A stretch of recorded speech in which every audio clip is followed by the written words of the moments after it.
जय हिंद प्यारे बच्चों, जेपी क्लास में आपका स्वागत है। आज के क्लास में हम लोग बाबू क्लास 12th के फिजिक्स से कुछ महत्वपूर्ण सब्जेक्टिव क्वेश्चन पढ़ेंगे जो बोर्ड एग्जाम में पूछे जाने की संभावना है। चलिए हम लोग वीडियो की शुरुआत करते हैं और सबसे पहला क्वेश्चन देखते हैं। सबसे पहला क्वेश्चन क्या कह रहा है बाबू, तरंगाग्र से क्या समझते हैं और कितने प्रकार के होते हैं। बहुत ही इंपॉर्टेंट क्वेश्चन है बाबू कि तरंगाग्र यानी वेव फ्रंट क्या है और कितने प्रकार के होते हैं। सबसे पहले याद कीजिएगा बाबू कि समान कला में कंपन करने वाले यानी समान कला में कंपन करने वाले ईथर कणों से होकर गुजरने वाला काल्पनिक पृष्ठ तरंगाग्र कहलाता है।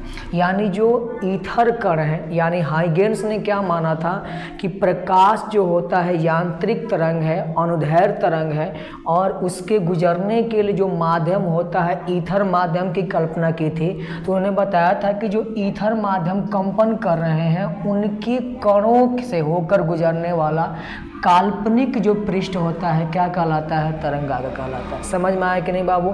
और याद रखना है कि तरंगाग्र के लंबवत खींची गई जो रेखा होती हैं तरंग संचरण की दिशा यानी किरण के बारे में क्या करती हैं, बताती हैं।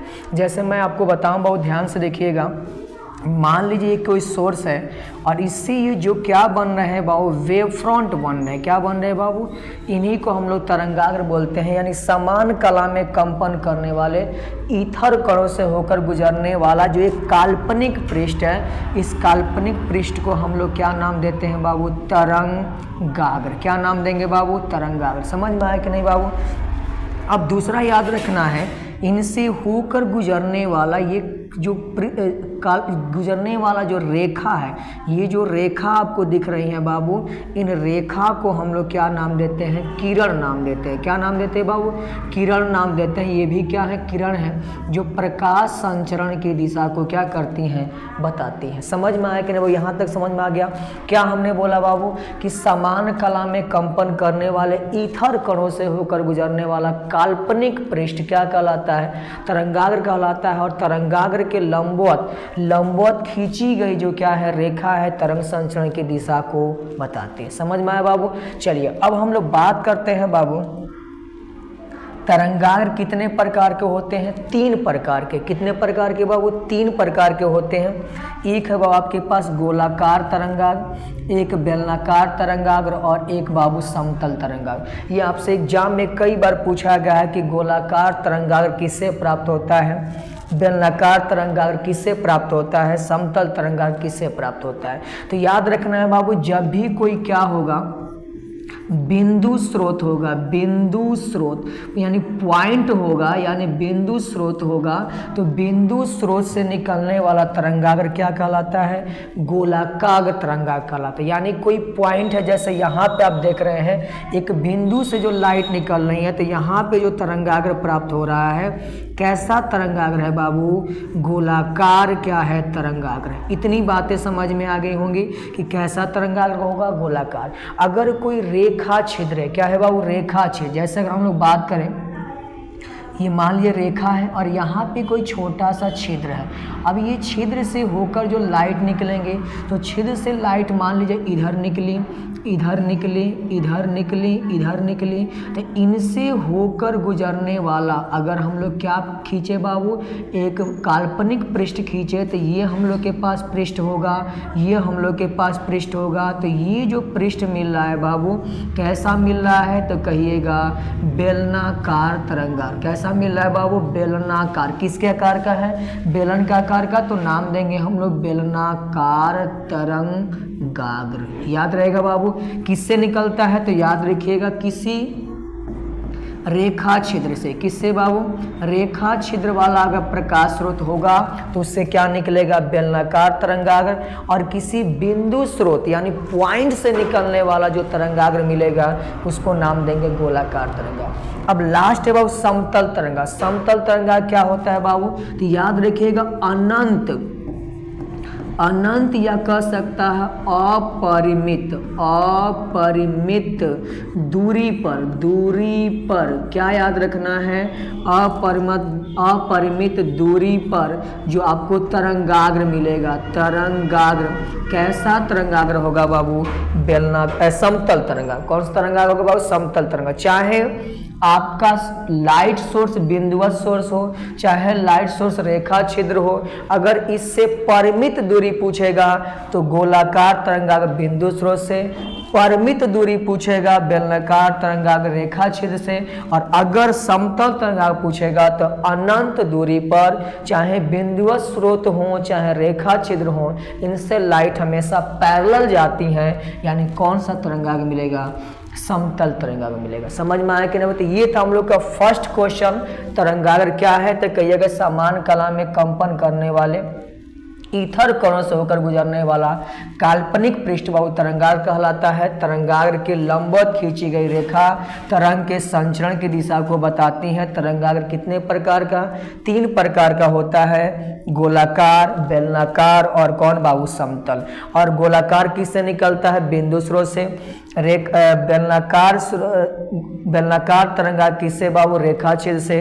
और समतल तरंगाग्र याद रखिएगा अनंत यानी अपरिमित दूरी पर सभी तरंगाग्र क्या होती हैं, समतल तरंगाग्र होती है। समझ में आया? तो आप इसका स्क्रीनशॉट लीजिए, फिर हम लोग नेक्स्ट क्वेश्चन की तरफ चलते हैं।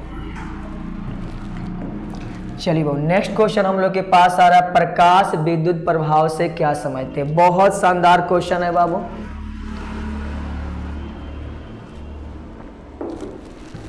देखिए वो कह रहा है कि प्रकाश विद्युत प्रभाव से क्या समझते हैं, इसके बारे में हम लोग को समझना है। देखिएगा ध्यान से, कह रहा है बाबू, जब किसी धातु के सतह पर किसी खास आवृत्ति से अधिक आवृत्ति का प्रकाश आपतित कराया जाता है तो धातु के सतह से स्वतः अपने आप इलेक्ट्रॉन बाहर निकलने लगते हैं। यह घटना क्या कहलाती है, प्रकाश विद्युत प्रभाव, फोटो इलेक्ट्रिक इफेक्ट कहलाता है। यानी हमने क्या बोला बाबू, ध्यान से देखिएगा। हमने बताया बाबू कोई भी आप क्या ले लीजिए, धातु का सतह, किसका सतह बाबू, ये देखिए हम लोग के पास किसका सतह है बाबू, धातु का क्या है, सतह है। इसके ऊपर हम लोग क्या गिराएंगे बाबू, प्रकाश। तो जैसे हम लोग के पास यहाँ पे क्या गिरेगा बाबू, मान लीजिए ये क्या आ रहा है, प्रकाश आ रहा है। तो प्रकाश जैसे इसके सतह पे गिरेगा तो इसके अंदर उपस्थित जो क्या होंगे, इलेक्ट्रॉन होंगे। जैसे यहाँ पे इलेक्ट्रॉन है तो इन इलेक्ट्रॉनों को क्या मिलेगी बाबू, ऊर्जा मिलेगी। और ऊर्जा मिलने के कारण ये इलेक्ट्रॉन इस धातु के सतह से स्वतः बाहर निकलना क्या कर देते हैं, प्रारंभ कर देते हैं। यह घटना क्या कहलाती है, प्रकाश विद्युत प्रभाव, फोटो इलेक्ट्रिक इफेक्ट। और इसको किसके नाम से बाबू,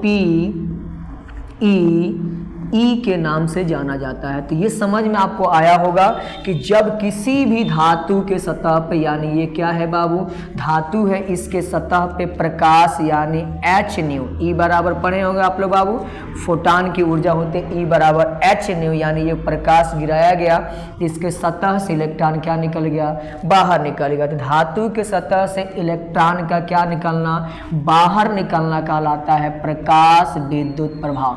अब ध्यान सुनिए, जो इलेक्ट्रॉन बाहर निकलता है, यानी यहाँ पर जो इलेक्ट्रॉन बाहर निकला है, इस इलेक्ट्रॉन को हम नाम देते हैं फोटो इलेक्ट्रॉन। क्या नाम देंगे बाबू, फोटो इलेक्ट्रॉन। और इसके चलते जो धारा बहेगी, यानी इसके कारण जो धारा बहेगी, यानी इस इलेक्ट्रॉन के कारण क्या बहेगी बाबू, जो धारा बहेगी, उसको हम लोग नाम देंगे फोटो धारा। फोटो धारा यानी फोटो करंट के नाम से जानेंगे। समझ में आया कि नहीं बाबू? किसी भी धातु के सतह पे प्रकाश आपतित कराया जाता है तो किसी खास आवृत्ति से, मतलब जिस आवृत्ति पर इलेक्ट्रॉन निकलता है उस आवृत्ति का प्रकाश होना चाहिए। तो इस धातु के सतह से क्या निकलेगा, इलेक्ट्रॉन बाहर निकलेगा। यही घटना कहलाती है प्रकाश विद्युत प्रभाव, फोटो इलेक्ट्रिक इफेक्ट। और जो इलेक्ट्रॉन बाहर निकलता है, जो इलेक्ट्रॉन यहाँ पे बाहर निकल रहा है फोटो इलेक्ट्रॉन, और उसके चलते जो धारा बहेगी उसको नाम देंगे फोटो धारा यानी फोटो करंट। अब एक और बात बाबू कई बार एग्जाम में पूछा गया तो याद रखिएगा, प्रकाश विद्युत प्रभाव के कारण प्रकाश की कौन सी, प्रकाश की याद रखिए क्वांटम प्रकृति, प्रकाश की क्वांटम प्रकृति की क्या होती है, व्याख्या होती है। तो ये भी एग्जाम में ऑब्जेक्टिव पूछा गया है कि प्रकाश की क्वांटम प्रकृति किस घटना से सिद्ध होती है। तो याद रखिएगा प्रकाश विद्युत प्रभाव। याद रहे कि नहीं याद रहेगा बाबू? अगर यही ऑब्जेक्टिव पूछे कि प्रकाश की अनुप्रस्थ प्रकृति तो किससे होती है बाबू? ध्रुवण से। तो याद रखिएगा ध्रुवण जो घटना होती है उससे सिद्ध होता है कि प्रकाश कैसा है, अनुप्रस्थ तरंग है। कैसा तरंग बाबू? तो प्रकाश की अनुप्रस्थ अगर प्रकृति पूछेगा तो कौन सी घटना मानना है? ध्रुवण। और प्रकाश की क्वांटम प्रकृति की व्याख्या होती है कौन सी घटना? प्रकाश विद्युत प्रभाव। समझ में आया कि नहीं बाबू? चलिए अब हम लोग नेक्स्ट क्वेश्चन की तरफ चलते हैं। ये उम्मीद है कि क्वेश्चन आपको समझ में आया होगा। ठीक है, चलिए नेक्स्ट क्वेश्चन हम लोग के पास आ रहा है बाबू, एक्स किरण का गुण लिखें। यानी एक्स किरण का आपको प्रॉपर्टी लिखना है, बहुत इंपॉर्टेंट है, एग्जाम में कई बार ये क्वेश्चन पूछा गया है। तो पहला आपके पास प्रॉपर्टी क्या है? पहला तो आप याद कर लीजिए बाबू कि एक्स किरण है, इसका खोज किसने किया? कई बार एग्जाम में पूछा जाता है। तो इसका खोज किया था कौन बाबू? रोंजन। रोंजन या कई जगह पे रोटजन लिखा जाता है, रोंजन या याद कर सकते हैं बाबू रोटजन। रोटजन जो साइंटिस्ट थे इन्होंने इसका क्या किया था? खोज किया था। अब याद कीजिएगा कि एक्स किरण क्या है बाबू? विद्युत चुंबकीय क्या है? तरंग है। विद्युत चुंबकीय तरंग के मतलब इन्हें एक स्थान से दूसरे स्थान तक जाने के लिए किसी माध्यम की आवश्यकता नहीं होती है। आप विद्युत चुंबकीय तरंग के जगह पर एक और वर्ड यूज कर सकते हैं कि प्रकाश एक कौन बाबू? अयांत्रिक। अयांत्रिक प्रकाश नहीं, यहाँ बात करें विद्युत चुंबकीय तरंग, तो विद्युत चुंबकीय तरंग एक कैसा है बाबू? अयांत्रिक तरंग है। यानी इन्हें एक स्थान से दूसरे स्थान तक जाने के लिए किसी भी माध्यम की आवश्यकता नहीं है, यानी निर्वात में भी गति कर सकते हैं। ठीक है बाबू। दूसरा याद रखना है कि एक्स किरण का तरंगदैर्घ्य क्या बाबू? तरंगदैर्घ्य कम तथा आवृत्ति क्या होता है? अधिक होता है। जो एक्स किरण होती हैं बाबू इनका तरंगदैर्घ्य बहुत क्या होता है? कम होता है और आवृत्ति क्या होता है? अधिक होता है। और अभी आपने पढ़ा बाबू कि फोटॉन यानी जो क्या है? प्रकाश है, इसकी ऊर्जा होती है E बराबर कितनी? h new. यही जो न्यू है बाबू इसको न्यू पढ़ते हैं, न्यू क्या पढ़ेंगे बाबू? न्यू। और यही जो न्यू है क्या है बाबू? आवृत्ति है। क्या है बाबू? आवृत्ति। तो आप यहाँ से एक बात देख सकते हैं कि अगर किसी प्रकाश की आवृत्ति बढ़ेगी तो इसकी ऊर्जा क्या होगी? बढ़ेगी। यानी इसके पास काफ़ी अधिक क्या होती हैं? ऊर्जा होती है। तो ये हमने याद किया कि एक्स किरण क्या है? विद्युत चुंबकीय तरंग है, यानी अयांत्रिक तरंग है। एक्स किरण का तरंगदैर्घ्य कम और आवृत्ति क्या होता है? अधिक होता है। तीसरा आपको याद रखना है कि एक्स किरण विद्युत क्षेत्र तथा चुंबकीय क्षेत्र से क्या नहीं होते हैं? विक्षेपित नहीं होते हैं। ये भी आपको पॉइंट याद रखना है कि एक्स किरण किसी भी विद्युत क्षेत्र और किसी भी चुंबकीय क्षेत्र से क्या नहीं होते हैं? विक्षेपित नहीं होते। इसका मतलब आप लिख सकते हैं कि एक्स किरण, यहाँ लिख सकते हैं बाबू कि एक्स किरण कैसे होते हैं बाबू? उदासीन होते हैं। तो कई बार एग्जाम में डायरेक्ट क्वेश्चन पूछा जाता है कि इनमें से कौन सी किरण उदासीन है, यानी विद्युत क्षेत्र और चुंबकीय क्षेत्र से क्या नहीं होती हैं? विक्षेपित नहीं होती हैं। तो आपको आंसर देना है जितनी भी विद्युत चुंबकीय तरंग होती हैं वो उदासीन होती हैं, यानी विद्युत क्षेत्र और चुंबकीय क्षेत्र से विक्षेपित नहीं होती हैं। नेक्स्ट पॉइंट याद रखना है बाबू, एक्स किरण जिस गैस से होकर गुजरती हैं उसका आयनीकरण कर देती है। यानी जिस गैस से होकर गुजरेंगे उनका आयनीकरण करेंगे, यानी आयनों में उनके अणुओं को तोड़ने का क्या करती हैं? कार्य करती है। तो ये था हम लोग के पास कौन बाबू? क्वेश्चन नंबर 3, एक्स किरण का गुण। तो याद कर लीजिए एक्स किरण विद्युत चुंबकीय तरंग है। एक्स किरण का तरंगदैर्घ्य कम और आवृत्ति क्या होता है? अधिक होता है। एक्स किरण विद्युत चुंबकीय क्षेत्र विद्युत क्षेत्र चुंबकीय क्षेत्र से विक्षेपित नहीं होते हैं। एक्स किरण जिस गैस से होकर गुजरते हैं उन्हें क्या कर देते हैं बाबू? आयनीकृत कर देते हैं। तो ये आपको समझ में आया होगा। हाँ, आपसे पूछा जा सकता है कि सर एक्स किरण का खोज किसने किया? तो याद रखिएगा रोंजन या रोटजन ने। और ये एक्स किरण कैसी होती हैं? उदासीन होती है, यानी विद्युत क्षेत्र और चुंबकीय क्षेत्र से विक्षेपित नहीं होते। समझ में आया कि नहीं बाबू? तो आप इसका स्क्रीनशॉट लीजिए। अब हम लोग क्वेश्चन नंबर 4 की तरफ चलते हैं। ठीक है बाबू, चलिए नेक्स्ट क्वेश्चन हम लोग के पास आ रहा है वो लेजर किरण।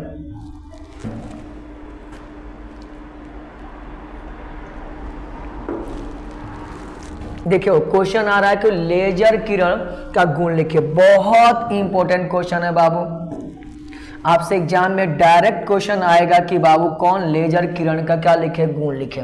सबसे पहले लेजर जो होता है बाबू LASER, इसका फुल फॉर्म आपसे पूछा जा सकता है light amplification by stimulated emission of radiation, यानी लेजर का जो फुल फॉर्म होता है वो light amplification by stimulated emission of radiation. ठीक है बाबू, यानी यहाँ से L, यहाँ A, यहाँ S, यहाँ E और यहाँ पे कौन बाबू R, लेजर। अब पहला पॉइंट याद रखना है लेजर का बाबू कि लेजर किरण कला संबंध होते हैं, यानी जो भी इनसे लाइट निकलती हैं कला संबंध होते हैं, यानी इनके किरणों के बीच कला में कोई अंतर नहीं पाया जाता है। दूसरा बाबू लेजर किरण एक वर्णी यानी मोनोक्रोमैटिक होते हैं। तो ये दो पॉइंट आपको याद रखना है कि लेजर किरण जो होती हैं कला संबंध होती हैं। दूसरा लेजर किरण, यहाँ स रहेगा, लेजर किरण एक वर्णी होते हैं। तीसरा आपको याद रखना कि लेजर किरण दिशात्मक होते हैं एवं किरण पुंज बहुत संकीर्ण होता है, यानी इनमें किरणों का जो समूह होता है उसे किरण पुंज कहा जाता है। तो किरणों का जो समूह होता है बाबू काफी नैरो, काफी पतले छिद्र से होकर क्या करते हैं, गुजरते हैं। तो 3 पॉइंट समझ में आया। लेजर किरण क्या होते हैं, कला संबंध होते हैं। लेजर किरण एक वर्णी होते हैं। तीसरा लेजर किरण दिशात्मक होते हैं एवं किरण पुंज बहुत संकीर्ण होता है। समझ में आया बाबू। नेक्स्ट पॉइंट याद रखना है कि लेजर किरण बिना अवशोषित हुए अधिक दूरी तक जा सकती हैं। लेजर किरण जो होती हैं जब भी किसी माध्यम से होकर गुजरती हैं तो माध्यम के कणों द्वारा अवशोषित नहीं होती हैं। ये जल के द्वारा भी बाबू क्या नहीं होती हैं, अवशोषित नहीं होती हैं। तो ये इनकी कुछ प्रॉपर्टी है, आपको याद रखना है। याद हो गया होगा बाबू, उम्मीद है मुझे कि पहला लेजर किरण क्या होती है बाबू, कला संबंध होती हैं। दूसरा लेजर किरण मोनोक्रोमैटिक यानी एक वर्णी होते हैं। लेजर किरण दिशात्मक होते हैं और इनके किरण पुंज बहुत संकीर्ण पतले छिद्र से होकर गुजरते हैं। चौथा लेजर किरण बिना अवशोषित हुए अत्यधिक दूरी तक जा सकती हैं और ये किसी भी माध्यम से अवशोषित जल्दी नहीं होती हैं, तो इसलिए दूर तक जाते हैं। तो ये तक क्वेश्चन नंबर 4 कौन सा किरण बाबू, लेजर किरण। समझ में आया कि नहीं बाबू। चलिए क्वेश्चन नंबर 5 क्या कह रहा है वो, अल्फा कण का आपको क्या लिखना है, गुण लिखना। जल्दी देखिए बाबू ध्यान से देखिए बाबू। 5 नंबर क्वेश्चन कह रहा है कि लेजर कण अल्फा कण का आपको क्या लिखना है, गुण लिखना है।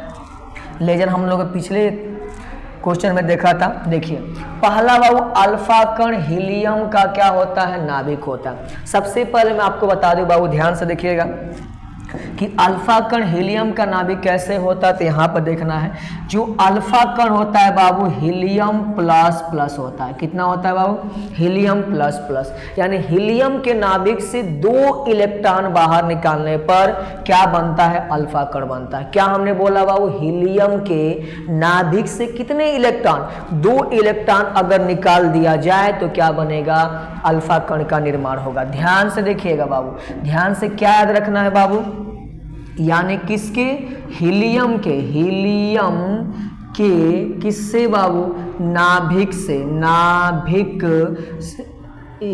नहीं, यहाँ देखिएगा हीलियम से कितना, नाभिक में इलेक्ट्रॉन नहीं रहता है। 1 मिनट, हीलियम से किससे बाबू, हीलियम से कितना इलेक्ट्रॉन बाबू, 2 इलेक्ट्रॉन क्या होने पर बाबू, 2 इलेक्ट्रॉन निकालने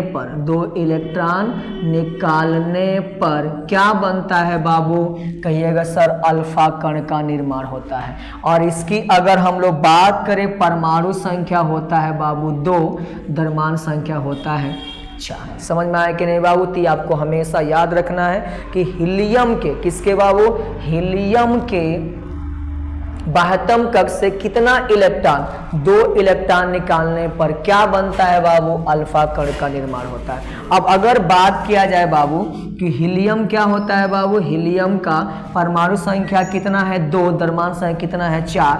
अगर मैं बात करूं बाबू, ये नाभिक है और इसका पहला कक्ष है, इस पहला कक्ष में कितने इलेक्ट्रॉन है बाबू, तो याद कर लीजिएगा 2 इलेक्ट्रॉन है। ध्यान से देखिएगा, इसमें बाबू प्रोटॉन और क्या रहेंगे, न्यूट्रॉन, इनमें प्रोटॉन भी 2 होते हैं और न्यूट्रॉन भी कितने होते हैं, 2 होते हैं। तो याद कर लीजिएगा, हीलियम में 2 प्रोटॉन, 2 न्यूट्रॉन और 2 इलेक्ट्रॉन होते हैं।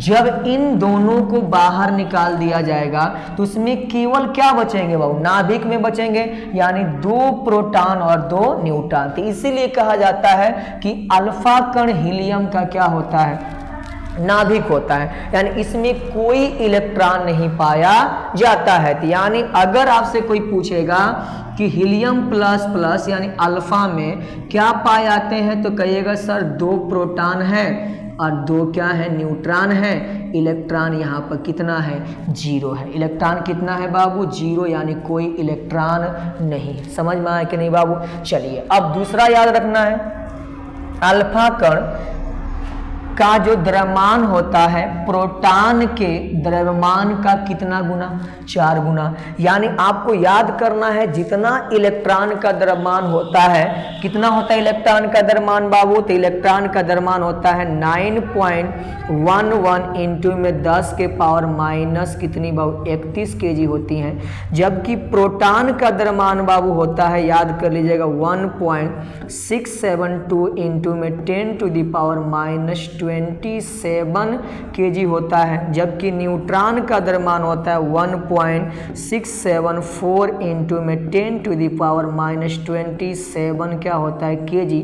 तो लगभग देखिए बाबू, प्रोटॉन और न्यूट्रॉन का द्रव्यमान लगभग क्या है, बराबर है। तो यही हमने कहा कि इसमें प्रोटॉन भी 2 है और न्यूट्रॉन भी 2 है, यानी कुल मिला के लगभग 4 हैं, क्योंकि दोनों का द्रव्यमान क्या है, बराबर है। तो इसलिए कहा गया कि जो क्यों 4 हो जाएगा बाबू, प्रोटॉन और न्यूट्रॉन का द्रव्यमान लगभग में क्या होता है, बराबर। देख लीजिए यहाँ पर 1.672 है, यहाँ पे 1.67 क्या है, 4 है, लगभग बराबर है। तो कहिएगा सर जितनी प्रोटॉन का द्रव्यमान उतना इलेक्ट्रॉन का द्रव्यमान, प्रोटॉन और न्यूट्रॉन का द्रव्यमान, तो कह सकते हैं बाबू कि दोनों का द्रव्यमान 4 हो जाएगा, यानी 4 गुना हो जाता है किसका द्रव्यमान बाबू, अल्फा कण का द्रव्यमान। तो कहेगा अल्फा कण का द्रव्यमान प्रोटॉन के द्रव्यमान का कितना गुना, 4 गुना। जबकि आवेश की बात किया जाए, यहाँ पर आवेश किसके चलते होगा बाबू, प्रोटॉन के चलते, और जितना प्रोटॉन का आवेश होता है उतना ही इलेक्ट्रॉन का आवेश। बस फर्क है कि प्रोटॉन निगेटिव है,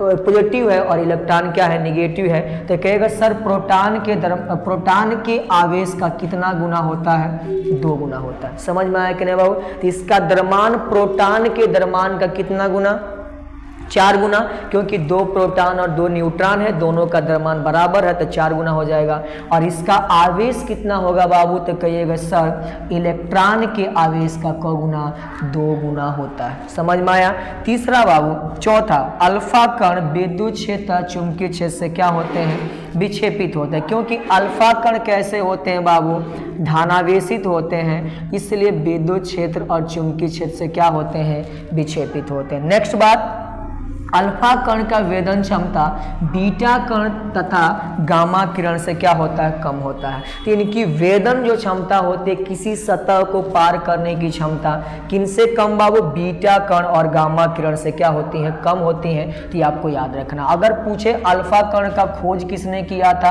तो ये याद रखिएगा वो रदरफोर्ड। किसने किया था, रदरफोर्ड ने किया था। ये छोटी छोटी बातें हैं जिनको आपको क्या रखनी है, याद रखने। तो उम्मीद है कि क्वेश्चन आपको समझ में आया होगा। तो आप एक बार इसका स्क्रीनशॉट लीजिए, फिर हम लोग आगे चलते हैं। ठीक है बाबू। चलिए क्वेश्चन नंबर 5 की तरफ चलते हैं। 5 नंबर का रहा है वो, द्रव्यमान क्षति तथा बंधन ऊर्जा से क्या समझते हैं। देखिए बाबू ध्यान से देखिएगा, द्रव्यमान क्षति का मतलब क्या होता है। कह रहा है कि नाभिक का जो वास्तविक द्रव्यमान है, नाभिक में उपस्थित प्रोटॉन और न्यूट्रॉन के द्रव्यमानों के योग से कुछ सदैव कुछ कम होता है, कम कुछ क्या होता है वो, कम होता है।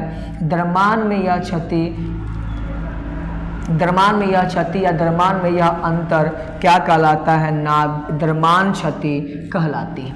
समझ में आया कि नहीं बाबू? हमने क्या बोला कि नाभिक में जो नाभिक का जो द्रव्यमान होता है उसके अंदर उपस्थित प्रोटॉन और न्यूट्रॉन के कुल द्रव्यमान से कम होता है। यानी किसका द्रव्यमान? नाभिक का द्रव्यमान उसमें उपस्थित प्रोटॉन और न्यूट्रॉन के द्रव्यमान से कुछ कम होता है। द्रव्यमान में यह अंतर द्रव्यमान क्षति कहलाता है। यानी आपको हमने क्या बताया बाबू, ध्यान से देखिएगा। यानी जो हमारे पास नाभिक में प्रोटॉन और न्यूट्रॉन है, अब प्रोटॉन जितना होता है बाबू वही क्या कहलाता है? जेड कहलाता है। तो जेड मान लीजिए क्या है? प्रोटॉन है, यानी परमाणु संख्या है। और ये जेड मास ऑफ कौन बाबू? प्रोटॉन प्लस क्या बाबू? अब देखिए ध्यान से देख लीजिए यहाँ पे बाबू, ये आपके पास क्या है बाबू? नाभिक है। और नाभिक है, ये मान लीजिए हम लोग के पास क्या है? परमाणु है। इसके अंदर कौन कौन रहते हैं बाबू? प्रोटॉन रहते हैं और कौन रहते हैं? न्यूट्रॉन रहते हैं। जितनी प्रोटॉन की संख्या है, किसकी संख्या बाबू? प्रोटॉन की कौन बाबू? संख्या, यानी इसको हम लोग P बोलते हैं। ये किसके बराबर होता है? जेड यानी परमाणु संख्या। और याद रखिएगा, अगर हम लोग बात करें द्रव्यमान संख्या की, किसकी बात करें बाबू? द्रव्यमान संख्या की, तो किसके बराबर होती है? नाभिक में जितना प्रोटॉन और किसकी संख्या है? न्यूट्रॉन का। इसे A से लिखते हैं तो A बराबर हो जाएगा P प्लस कितना? N हो जाएगा बाबू। यानी द्रव्यमान संख्या, ये क्या है? द्रव्यमान संख्या है। और द्रव्यमान संख्या बराबर कितनी होती है? Proton plus neutron. अगर यहाँ से हम बात करें किसकी बाबू?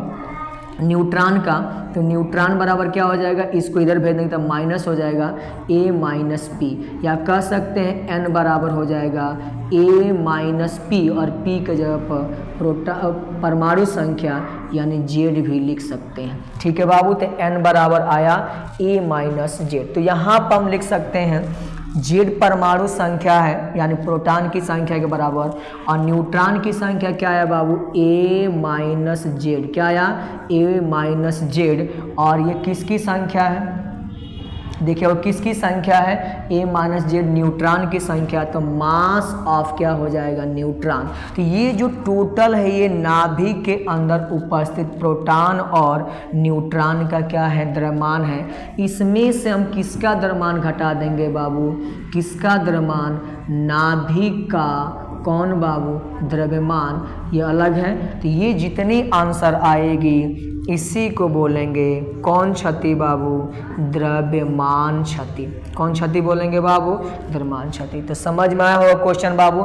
जितने क्या है प्रोटॉन है और जितने क्या है न्यूट्रॉन है, इनका मास है। देखिए प्रोटॉन जेड है तो उसका मास ऑफ प्रोटॉन तो टोटल हो जाएगा जेड MP, और यहाँ पर A minus Z MN neutron, इनका जो द्रव्यमान होगा उससे कुछ कम हो जाता है नाभिक का द्रव्यमान, और दोनों का अंतर कहलाता है द्रव्यमान क्षति। समझ में आया कि नहीं बाबू? तो ये क्वेश्चन आपको समझ में आया होगा कि द्रव्यमान क्षति क्या होता है। यानी नाभिक का वास्तविक द्रव्यमान नाभिक में उपस्थित प्रोटॉन और न्यूट्रॉन के द्रव्यमान के योग से कुछ कम होता है। द्रव्यमान में यह अंतर क्या कहलाता है बाबू? नाभिक की द्रव्यमान क्षति कहलाता है। समझ में आया कि नहीं बाबू?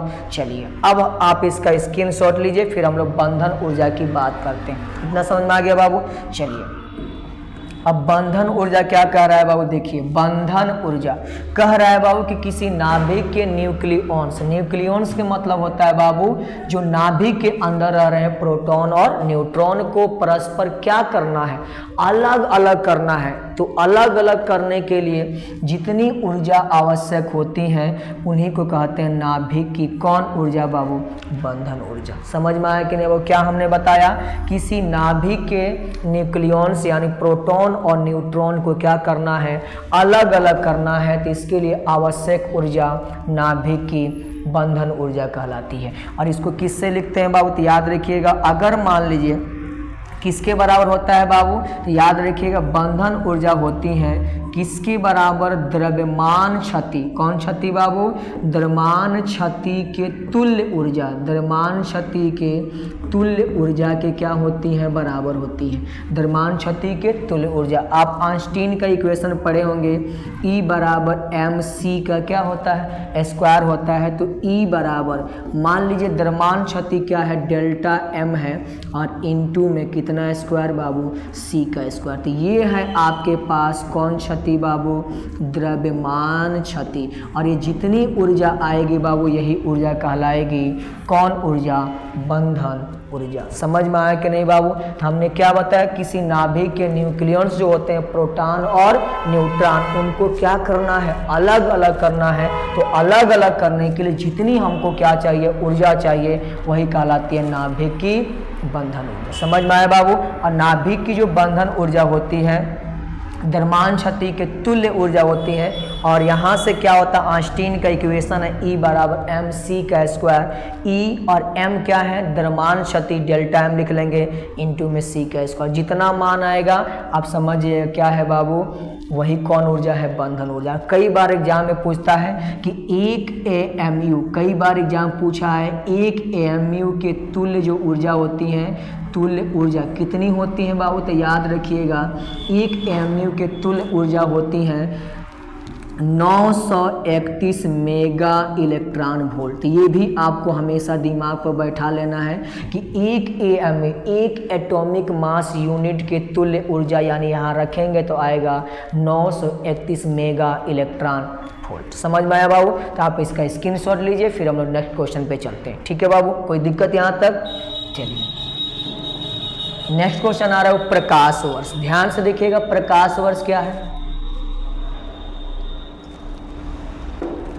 देखिएगा, कह रहा है कि प्रकाश एक वर्ष में, प्रकाश एक वर्ष निर्वात में जितनी दूरी तय करता है, प्रकाश वर्ष कहलाता है। यानी प्रकाश एक वर्ष में निर्वात में जितनी दूरी क्या करता है वो तय करता है, जितनी दूरी चलता है वही कहलाता है कौन वर्ष बाबू? एक प्रकाश वर्ष, यानी लाइट ईयर। और याद रखिएगा प्रकाश वर्ष का उपयोग खगोलीय दूरी मापने के लिए किया जाता है। प्रकाश वर्ष का उपयोग खगोलीय दूरी मापने के लिए किया जाता है। अब चलिए हम लोग थोड़ा सा, ये दूरी है, ये भी आपको याद रखना है। प्रकाश वर्ष समय नहीं मापता है, प्रकाश वर्ष क्या मापता है बाबू? देख लीजिए क्या मापता है? दूरी मापता है। ये आपसे एग्जाम में पूछा जाएगा कि प्रकाश वर्ष किसको मापता है, तो समय नहीं लिखना है। यहाँ पे आप समझ सकते हैं प्रकाश वर्ष दिया तब कहेगा समय को, नहीं, ये प्रकाश वर्ष किसको मापता है? दूरी को। अब कैसे हम लोग निकालेंगे बाबू? ध्यान से देखिए, हम एक प्रकाश वर्ष का मान निकालते हैं। सबसे पहले आप जानते हैं कि जो प्रकाश की क्या होती है बाबू? चाल। किसकी चाल? प्रकाश की चाल। किसमें बाबू? निर्वात में। किसमें? निर्वात में कितनी होती है बाबू? तो याद कर लीजिए, इसको चाल को हम मान लेते हैं भी से, और चाल होती है बाबू 3 गुणे 10 के पावर 8 मीटर प्रति सेकेंड। समझ में आया कि नहीं बाबू? और हम लोग के पास समय कितना है बाबू? एक वर्ष समय है। समय हम लोग के पास है बाबू, समय यानी टी है बाबू कितना? एक वर्ष। एक वर्ष, अगर एक वर्ष जो है बाबू, ध्यान से देखिएगा, आप एक वर्ष को अगर आप चेंज कीजिएगा, सबसे पहले वर्ष को हम लोग को चेंज करना होगा किसमें बाबू? वर्ष को चेंज करना होगा पहले दिन में। तो कितने दिन बाबू? 365 दिन। वैसे तो 365.25 दिन होता है, लेकिन हम लोग मानेंगे 365 दिन। दूसरा अब किस में आ गया? वो दिन में। अब दिन आ गया, अब दिन को हमको क्या करना है? हटाना है। तो दिन को हम लोग घंटा में चेंज करेंगे। कितना घंटा बाबू? 24 किस में आ गया? घंटा में आ गया। अब घंटा को हमको चेंज करना है किस में बाबू? सेकेंड में लाना है। तो सबसे पहले इस घंटा को हम चेंज करेंगे मिनट में। तो कितना मिनट हो जाएगा बाबू? 60 मिनट। और मिनट को चेंज करेंगे सेकेंड में, तो 60 क्या आ जाएगा? सेकेंड। चलिए अब हम लोग के पास समय निकल गया, यानी एक वर्ष में 365 दिन, और दिन में 24 घंटा, घंटा में 60 मिनट, मिनट में 60 सेकेंड। समझ में आया कॉन्सेप्ट बाबू? तो ये इसमें आ गया, यानी एक प्रकाश वर्ष बराबर इतना सेकेंड होगा। अब आप लोगों ने पढ़ा होगा बाबू चाल बराबर दूरी बट्टा समय, दूरी बट्टा समय। याद रहेगा बाबू, चाल बराबर दूरी बट्टा समय। अब यहाँ से हमको दूरी निकालना है, क्या निकालना है बाबू, दूरी निकालना। तो यहाँ से हम लोग दूरी देखते हैं बाबू, तो दूरी बराबर क्या हो जाएगा बताइए, तो दूरी बराबर हो जाएगा, इससे गुणा हो जाएगा, इससे इसमें गुणा, इससे इसमें गुणा, तो दूरी बराबर हो जाएगा बाबू चाल गुणे समय। क्या हो जाएगा बाबू, चाल गुणे समय। तो यहाँ तक आपको कंसेप्ट समझ में आया होगा कि यानी प्रकाश की चाल होती है 3 × 10 के पावर 8 मीटर प्रति सेकेंड, समय t है, और t है तो एक वर्ष है, आप एक वर्ष को सेकेंड में ला दीजिए तो 365 दिन 365 दिन, दिन में 24 घंटा, घंटा में आपको 60 मिनट और मिनट में 60 सेकेंड। अब यहाँ पे हम लोग दूरी निकालेंगे चाल गुणे किससे, समय से। अब यहाँ सॉल्व कर लीजिए बाबू, आपका मान आ जाएगा। देखिए बहुत ध्यान से क्या करेंगे बाबू, चाल निकाल रहे हैं तो चाल बराबर क्या हो जाएगा बाबू, देखिए चाल कितना है, 3 × 10 के पावर कितना बाबू 8, और इनटू में देख लीजिए बाबू 3 × 10 के पावर 8 किस में है, मीटर प्रति किस में है, मीटर प्रति सेकेंड में है, इनटू में गुणा करना है बाबू, देख लिए 365 गुणा में कितना बाबू, देख ले 365 गुणा में 24 और गुणा में बाबू 60 × 60, और ये किस में है बाबू, सेकेंड में है। तो सेकेंड से सेकेंड क्या हो जाएगा, कैंसिल हो जाएगा, तो क्या निकल जाएगा बाबू, देखिए अंक गुणा कर लीजिए, 3 गुणे देख लीजिए वो 3 × 365 गुणा 24 और गुणा आप 60 × 60 कीजिए और 10 के पावर क्या लिख दीजिए 8। आप इसको सॉल्व कीजिएगा, ये गुणा कीजिएगा तो 94608 आएगा। गुणा कर लीजिएगा इतना आएगा 94608 इंटू में 10 के पावर कितना बाबू 8। अब क्या कर दीजिए बाबू, दशमलव आप सार्थक अंक के रूप में लिखिए, यानी इस कंडीशन में जो दशमलव उस अंक के बाद लगाया जाता है जिसका मान 1 से ज़्यादा हो और 10 से क्या हो कम हो, तो 9 कितना 6 लिख लेगा 4 6। अब देखिए कितना अंक के बाद दशमलव आया, 1 2 3 4 5 6 7 अंक के बाद, तो 7 इसमें पावर जुड़ जाएगा, 10 के पावर हो जाएगा 15 मीटर। तो 1 लाइट ईयर बराबर होता है बाबू 9.46 × 10 के पावर 15 मीटर। कई लोग को यहाँ समझ में नहीं आया होगा, हमने क्या किया बाबू, दशमलव लगाया 9 के बाद, तो 1 2 3 4 5 6 7, तो 9.46 7 अंक इधर आए तो पावर इसमें जुट जाएगा 10 के पावर 15। तो एक प्रकाश वर्ष बराबर कितनी होती है, 9.46 × 10 के पावर 15 मीटर। समझ में आया? तो आप इसका एक बार स्क्रीनशॉट लीजिए, फिर नेक्स्ट क्वेश्चन की तरफ हम लोग चलते हैं। ठीक है बाबू, कोई दिक्कत यहाँ तक? चलिए नेक्स्ट क्वेश्चन क्या कह रहा है बाबू, देखिए तो संट यानी पार्श्ववाही क्या है और इसके लाभ और क्या लिखिए बाबू, हानि लिखिए। बहुत इंपॉर्टेंट क्वेश्चन है बाबू, ध्यान से देखिएगा। देखिए क्या कह रहा है बाबू, सबसे पहला यानी संट क्या होता है और इसका लाभ और हानि लिखिए। सबसे पहले याद करना है बाबू कि संट क्या है, एक काफी कम प्रतिरोध वाला तांबे का क्या होता है, तार होता है, जिसके द्वारा धारा मापी यानी गैल्वेनोमीटर को जलने से क्या किया जाता है, बचाया जाता है। और याद रखिएगा हमेशा धारा मापी के किस क्रम में, धारा मापी के समांतर क्रम में क्या जोड़ा जाता है, संट जोड़ा जाता है। यानी संट किसके बाबू, हमेशा याद रखिएगा धारा मापी के किस क्रम में बाबू, धारा मापी के किस क्रम में जोड़ा जाता है, तो याद रखिएगा समांतर क्रम में क्या होता है, जोड़ा जाता है, समांतर क्रम में जोड़ा जाता है। और याद रखिएगा बाबू संट का प्रतिरोध बहुत कम होता है और ये धारा मापी को जलने से क्या करता है, बचाता है। क्यों बाबू, क्योंकि समांतर क्रम में जोड़ा जाएगा, तो समांतर क्रम में जैसे जोड़ेंगे बाबू तो अधिकांश धारा किससे बहती हैं, संट से, और धारा मापी आपका जलने से क्या हो जाती हैं, बच जाती है। इसका क्या लाभ है बाबू, संट लगाकर किसी भी धारा मापी को किसी भी परास के एमीटर में परिवर्तित किया जाता है। यानी धारा मापी को एमीटर में बदलने के लिए इसके समांतर क्रम में क्या जोड़ा जाता है, संट। जैसे मान लीजिए बाबू ये आपके पास क्या है, गैल्वेनोमीटर है। तो इसके समांतर क्रम में क्या जोड़ देंगे बाबू, हम लोग शंट जोड़ देते हैं। और शंट यही है बाबू, अगर इससे धारा बह रही है आई धारा, तो इसका प्रतिरोध कम होने के कारण, इसका क्या कम होने के कारण बाबू, प्रतिरोध कम होने के कारण अधिकांश धारा इससे बहती हैं, जिसके कारण आपका गैल्वेनोमीटर जलने से क्या हो जाता है, बच जाता है। तो यही आपको बताया, यानी गैल्वेनोमीटर के समांतर क्रम में शंट जोड़कर हम किसी भी परास वाले एमीटर में परिवर्तित कर सकते हैं। शंट धारा मापी को जलने से क्या करता है, बचाता है। अधिकांश धारा शंट से बहता है, इसलिए धारा मापी जलने से क्या हो जाता है, बच जाता है। अब हानि क्या है बाबू,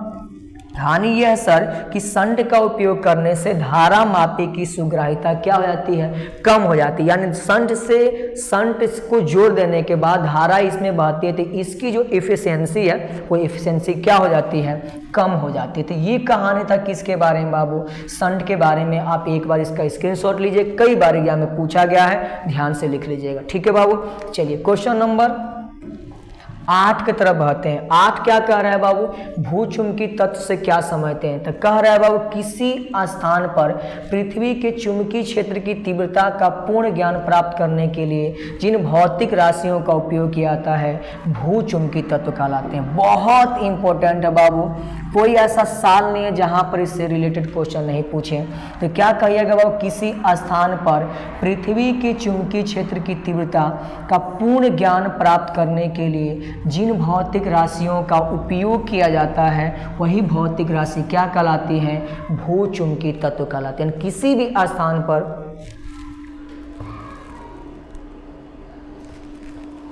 किसके बारे में बताना है बाबू, पृथ्वी के चुंबकीय क्षेत्र की तीव्रता के बारे में बताना है, तो जिनका उपयोग किया जाता है वही कहलाते हैं भूचुंबकीय तत्व। और याद रखिए भूचुंबकीय तत्व कितने होते हैं, 3 होते हैं। याद कीजिए वो 3 कौन कौन, दिक्पात कोण, नमन कोण, पृथ्वी के चुंबकीय क्षेत्र का क्षैतिज घटक। तो कितने होते हैं बाबू, भूचुंबकीय तत्व कितने होते हैं, 3। कौन कौन, दिक्पात कोण, नमन कोण, पृथ्वी के चुंबकीय क्षेत्र का क्षैतिज घटक। कमेंट में तीनों लिखिए, जल्दी जल्दी लिखिए कि कौन कौन भूचुंबकीय तत्व होते हैं। दिक्पात कोण, नमन कोण या उसी को क्या बोलते हैं, नति कोण, पृथ्वी के चुंबकीय क्षेत्र का कौन घटक, क्षैतिज घटक। समझ में आया कि नहीं बाबू, तो आप इसका स्क्रीनशॉट लीजिए। अब हम तीनों के बारे में आपको बताते हैं, ठीक है बाबू। चलिए देखिए, सबसे पहला आपके पास आ रहा है, अच्छा पीछे है, सबसे पहला आपके पास आ रहा है बाबू कौन, दिक्पात कोण। दिक्पात कोण क्या होता है बाबू, इसके लिए हम लोग बात करते हैं। दिक्पात कोण क्या है, डायग्राम यहाँ पे हम बनाते हैं, देखिएगा ध्यान से, देखिएगा ध्यान से बाबू, किस कोण के बारे में हम बात करेंगे, दिक्पात कोण के बारे में। देखिए बाबू ध्यान से, ये हम लोग के पास है कौन बाबू, ये हम लोग के पास है, इसका नाम है चुंबकीय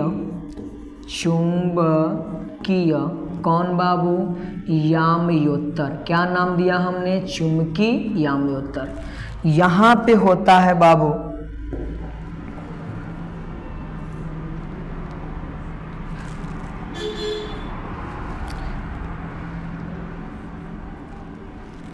देखिएगा ध्यान से, कौन सा बाबू, यहाँ पे याद रखना है आपके पास है कौन बाबू, इसका नाम है भौगोलिक याम्योत्तर। भौगोलिक कौन बाबू, याम्योत्तर।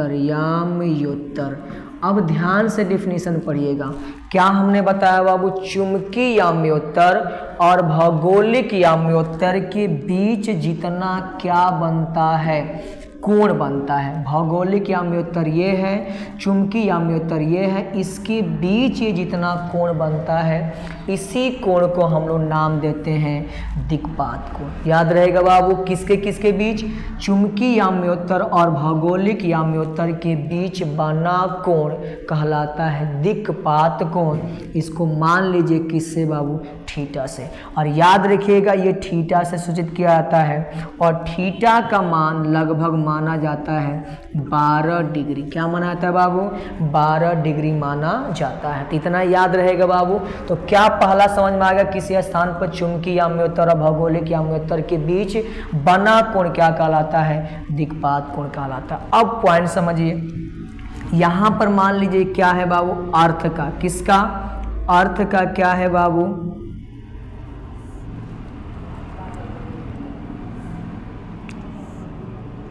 देखिए ये आपके पास अर्थ का चुंबकीय क्षेत्र है, किसका चुंबकीय क्षेत्र है बाबू, अर्थ का।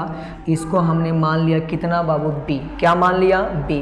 अब बाबू याद रखिएगा ये चुंबकीय याम्योत्तर का कैसा घटक है, तो याद रखिएगा क्षैतिज घटक, कैसा घटक बाबू, यानी चुंबकीय याम्योत्तर ये है आपके पास। अब एक बात और हम बता देते हैं, ध्यान से देखिएगा, यहाँ पे जो कोण बन रहा है, कोण बन रहा है, इसको लिखते हैं डेल्टा से, और इसको बोलते हैं कौन सा कोण बाबू, नमन कोण। क्या नाम देते हैं बाबू, नमन कोण।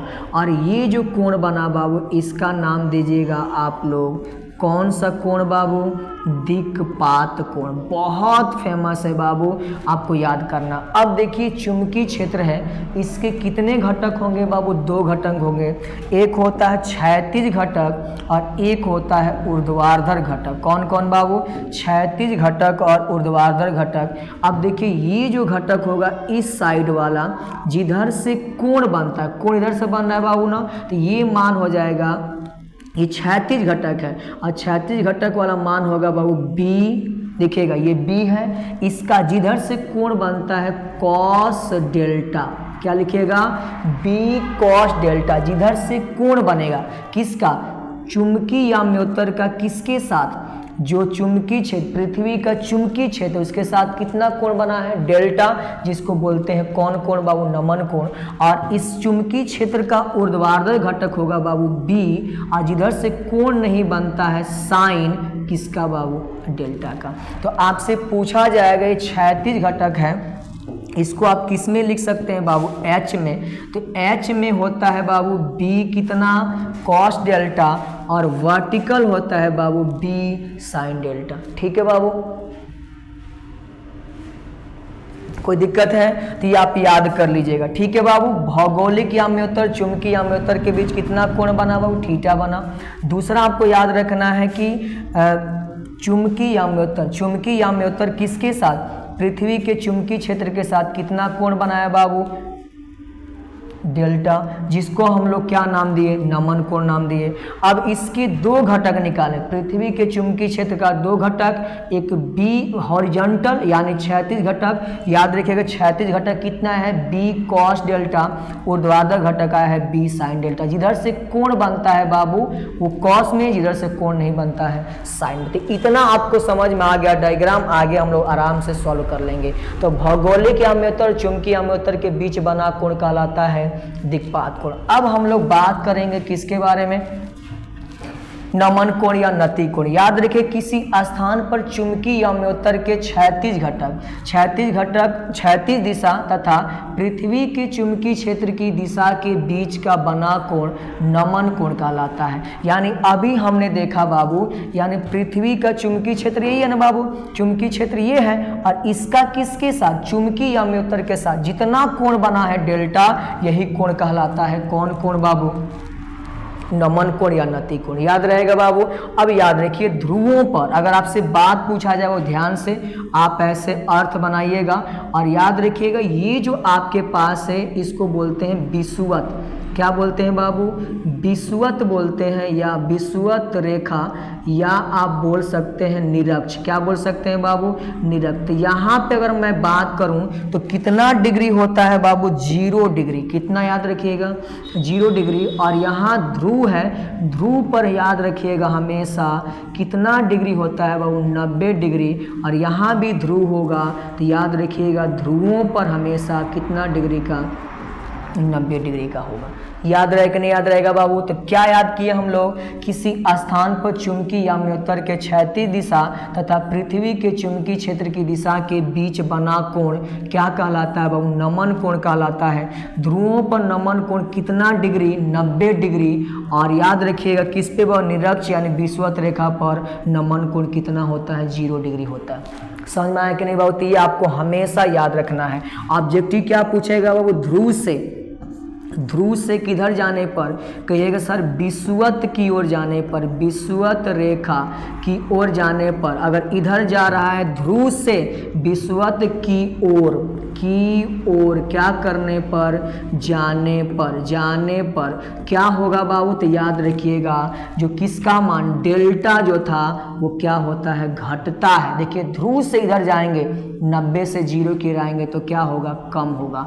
अगर यही क्या है, किससे बाबू, विषुवत से किसकी ओर जाएंगे, विषुवत से किसकी ओर जाएंगे, ध्रुव की ओर जाएंगे तो डेल्टा का मान क्या होगा, बढ़ेगा, यानी क्या होगा बाबू, अधिक होगा। समझ में आया कि नहीं बाबू, तो आपको हमेशा याद रखना है। कोई दिक्कत यहाँ तक बाबू, किसी स्थान पर चुंबकीय अम्योत्तर और पृथ्वी के चुंबकीय क्षेत्र के बीच बना कोण क्या कहलाता है, नमन कोण, नति कोण कहलाता है। ध्रुव पर 90 डिग्री, निरक्ष पर 0 डिग्री होता है। ध्रुव से विषुवत रेखा की ओर जाने पर क्या होता है, घटता है, और विषुवत रेखा से ध्रुव की ओर जाएंगे तो क्या होगा, बढ़ेगा। ठीक है, चलिए अब हम लोग नेक्स्ट बात करते हैं बाबू पृथ्वी के चुंबकीय क्षेत्र का कौन घटक बाबू, क्षैतिज घटक के बारे में। किसके बारे में बाबू, क्षैतिज घटक के बारे में। अभी हमने देखा बाबू इस डायग्राम में हमने क्या देखा बाबू, पीछे जो डायग्राम हमने बनाया, पृथ्वी के चुंबकीय क्षेत्र का क्षैतिज घटक है बी कॉस डेल्टा और ऊर्ध्वाधर घटक है बी साइन डेल्टा। तो आप आराम से यहाँ लिख सकते हैं। देखिए बाबू हमने देखा जो कौन सा घटक आया था बाबू, क्षैतिज घटक। क्षैतिज घटक कितना आया था बाबू, तो कहिएगा सर H बराबर आया था बी साइन, बी साइन है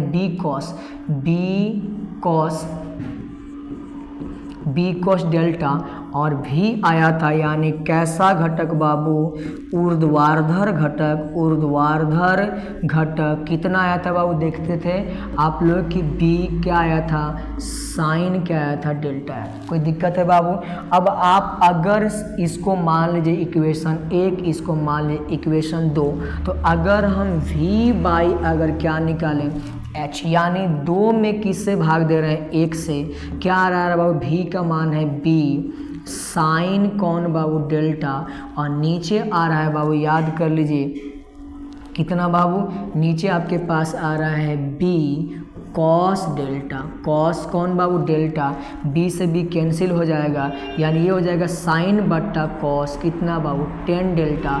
और अगर आप 10 डेल्टा को लिख सकते हैं कितना बाबू, v बाई h, तो आप एक और बात लिख सकते हैं बाबू, 10 डेल्टा का मान अगर पूछे, यही है कौन कोण बाबू, नमन कोण, नति कोण, कितना आ जाएगा, 10 इस साइड जाएगा, 10 इनवर्स कितना हो जाएगा, 10 इनवर्स क्या हो जाएगा बाबू, वी वाई क्या हो जाएगा, एच हो जाएगा। और यही है कौन कोण, नमन कोण। समझ में आया कि नहीं बाबू, तो आप इसका स्क्रीनशॉट लीजिएगा। लेकिन एक और बात एग्जाम में पूछता है, ध्यान से देखिएगा, क्या पूछता है बाबू, अगर आप दोनों इक्वेशन को यानी इक्वेशन 1 और 2 को क्या करके वर्क करके जोड़ दीजिएगा तो क्या आ जाएगा बाबू, कहिएगा समीकरण 1 एंड 2 को क्या करके बाबू, वर्ग करके